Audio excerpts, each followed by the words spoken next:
Good afternoon, everybody. Reed here. We're going to have a very interesting conversation about narcissism is a network. Remember, I'm trying my best to convince you of one thing. When you're standing in front of that sick narc, that awful animal, you're not dealing with a person, you're dealing with a network. And they got a lot of smoke behind them, boy. They got a lot of beef behind them. These people are cowards. That's why they never do anything without the appropriate backup. They wouldn't go out the house if it was safe. I mean, they take every precautions to make sure they're safe, but they leave you in the dust. Man, it's cold. It's cold. So narcissism is a network, and you're not dealing with an individual, you're dealing with a collection of sickos. I mean, some of the sickest you can find. And all of these people, they reside primarily in the primitive defense mechanisms. They're at the lowest level of function. In essence, these are physiological adults who are still in kindergarten emotionally. Big babies. That's why they need backup, right? Today, we're going to go a little bit more into why Diddy and why Jeffrey Epstein always recorded their victims, right? It seems like they were producers, like in real life producers, right? But they did it behind the scenes, right? They did it because they wanted to catch the person in a situation that they can blackmail or extort them for. And look at the dragnet that Diddy set up. Look at all of the effort, all of the money, and all the resources he spent um, to create the holding pattern where everyone was being exploited. He had to get the mansion next to Hugh Hefner, right? He had to pick up where Hef left off. And while he's throwing this party for everyone, he's there celebrating and things like that. He's smiling in their faces, right? And to them, they trust him. But he knows. He knows the deal. Diddy knows the deal. He was there to collect information so that he can use to exploit any one of them. Any one of them. And so you see this dude buy a big mansion, $60 million, fill it with people, and then violate everybody's privacy, right? He's in the background, secretly controlling. He's in the background, secretly controlling everything. So, same thing with Epstein. Like the lists and all of the secret cameras and things like that. Epstein did those things so that he can collect information on the people. And they did it sort of like a business. If you ever watched a narcissist at their work, when they start to plan to exploit people, they sort of, you see them become compulsive in the techniques that they use. I mean, they spend as much time as they need to perfect a scheme. And then they spend even more time trying to find out the steps along the way that can control the structure of the system so they can move whatever they're trying to move from one location to the other so that they can sort of get to their goal. It's amazing to see how they think about these things that you would never even think of. And so to us, they seem inattentive. To us, they seem like unreliable. To us, they seem like they don't help out. But then you look at them plotting and planning all the things that they're going to do. They're plotting and planning to create harm and disharmony for someone else.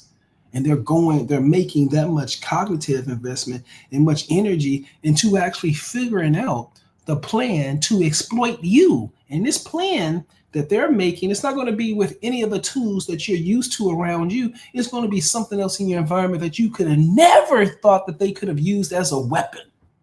Man, they will weaponize this cloth for my glasses. They will weaponize this. They'll use this to unalive you, right? How can you use, so they don't think about this stuff. And so if you ever watch them in that compulsiveness, and when they're compulsive, like they're plotting like that, they have no insight that the people, at least if you're aware of this, you understand exactly what they're doing. They look like devious children, right? Devious, sick children when they're plotting like that. So they build the mansions, they spend the bread, right? They have the music going, they have the wine going, they have the fake friendships going on, and the whole party is going on. And so that's this masterful dance that they sort of describe the narcissist as participating in. So everybody's getting along and things like that, but they're on a movie set and none of them know that they're on a movie set. Right? So narcs must remove your privacy first to target you. Now, if you are in a relationship with a narcissist, you are not in a relationship with a narcissist, right? You're in a relationship with a group of narcissists, not a narcissist. You are not in a relationship with a narcissist. You're in a relationship with a group of narcissists. And that idiot you're in front of is a person who was unalived, have no internal sense of self, so they can only reflect the ego reflections of who unalive them. So you're looking through that person to a person who's hiding in the background trying to get at you. This is sick.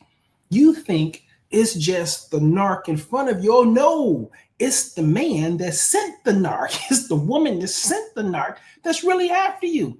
This is the demonic part of it, because when you're dealing with the sick narc in front of you, you get a sense of the weight of the dread and of the despair and of the apathy and all of these negative emotions. And how can that come from just one person? No, this is being channeled from another deeper, sicker person. A sicker person. And you can sense that in the interactions, right? So if you are in a relationship with a narcissist, you do not have privacy, because narcissist is a network. Everyone will know your business. And that's one sign of a narc. If they're going to say something about somebody behind their back, right? Devaluing someone behind their back. That's the classic hallmark of a narc. But they all remove your privacy. So first of all, so the narc is really the mask in front of you. The mask is talking like this and saying things to you, right? And you're looking at the mask, but they understand that they're behind the mask, and they recognize the difference between these two realities, and you don't. And this is sort of like psychopathic, right? And so they can see them putting on whatever facial expression they need to move you from point A to point B. But while they're doing that performance, they also have the capacity to simultaneously watch you and study you. Yeah, watch you and study you. And while they're putting on it, sending you through this stage performance, they're looking at how you're reacting to things, what you're saying. They're collecting what you're attached to. Most importantly, if you tell the narcissist, one of the reasons why the narcissist must violate your privacy is because they have to find out what you're attached to. Because they know if they pull what you're attached to, you're going to do everything you can to try to reunite with that object that they're taking away from you.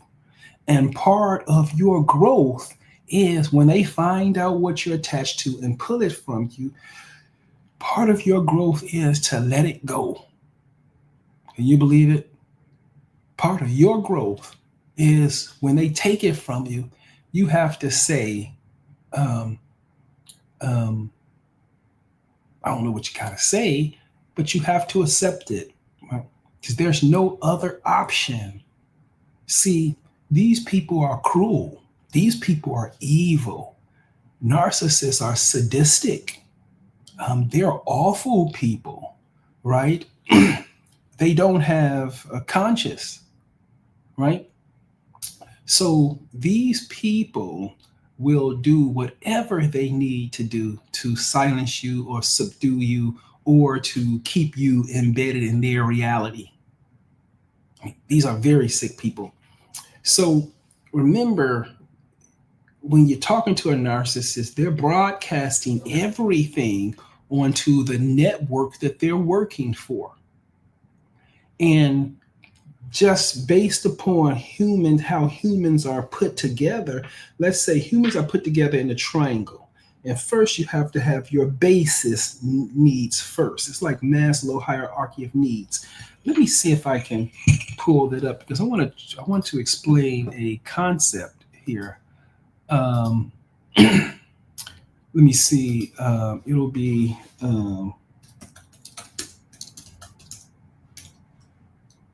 okay. Maslow hierarchy of needs. Okay.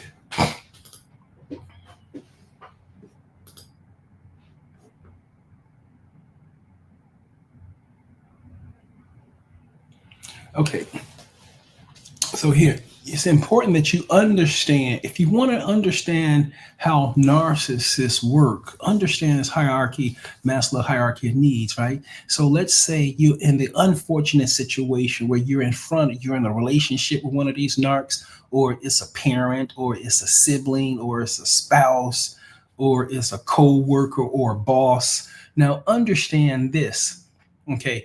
If you're in a relationship with that person, it's not a stable relationship because they can turn on you at any moment, meaning they can love you with all of their heart in one moment and it feels real because it is real. That reality is real and they are feeling it like that, right?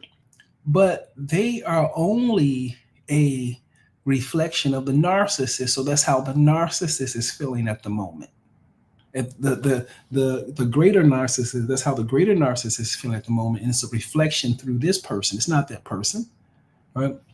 Um, and because the narcissist is stuck in primitive defense mechanisms, they simply switch back and forth like a baby, crying and happy, then crying and this and that. It's like switching mechanisms and things like that. They're going to eventually go from idealization to devaluing. When they devalue you, they're going to take the object away from you, meaning they're going to pull the head narc is going to pull the narc they're unalive when they get displeased with him. And when that person pull, they have to come back to that narcissist and reunite with that narcissist. And that means that they have to abandon you. Right? They have to abandon you. Right? And the reason why they can is because of this hierarchy of needs. So this narc that unalive them that you don't see is likely providing these things: food, water, shelter, right? Sleep, clothing. So these physiological things, the main narc is likely controlling, right?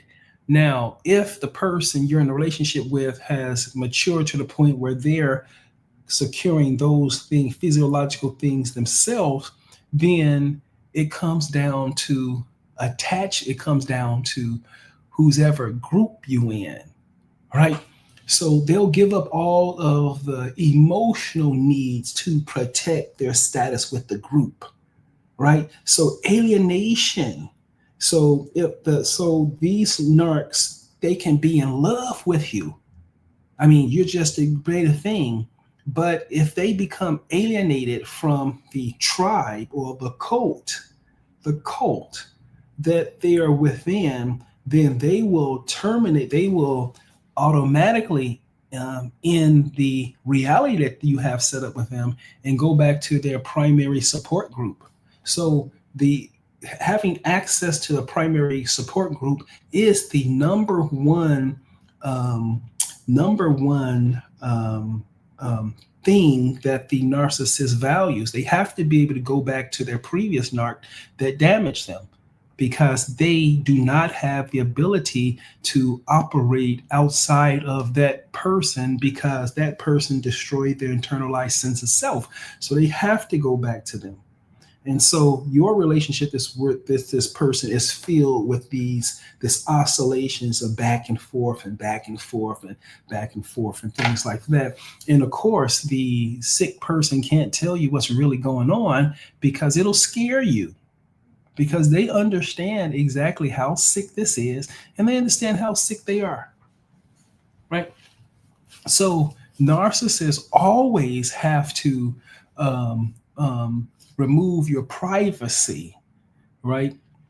So they have to remove your privacy if they're going to target you, right? So if you're in a relationship with a narcissist with the phones, I'm sure they're doing the facial recognition on you. I'm sure they're doing the fingerprinting and things like that. And looking at your phone, deleting your records, and then going from your phone to your SkyDrive, searching and deleting records on your SkyDrive, right? So you should always have at least two SkyDrives, right? Preferably one storage location that's located inside another application that you have to sign in with a password.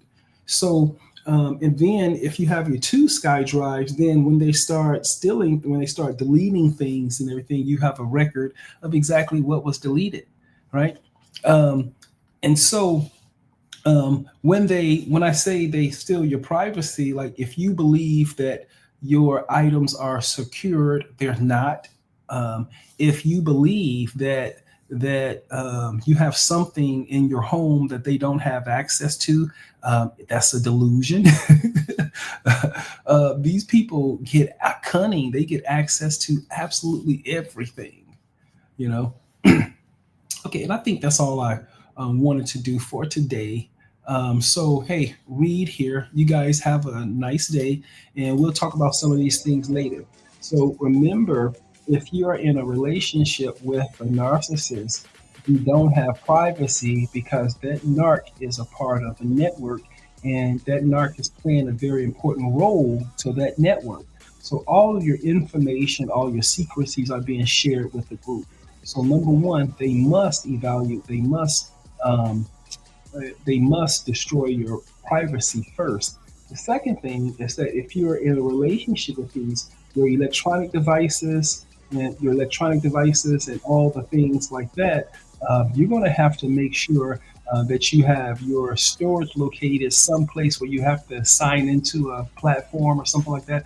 Like Microsoft has like Microsoft Office, and then they have a SkyDrive there, but you have to log into the platform in order to get access to your SkyDrive. So you can store your data, important things, on different locations. Again, part of the reasons why it's so important for narcissists to record you and to document you is because they're hunting.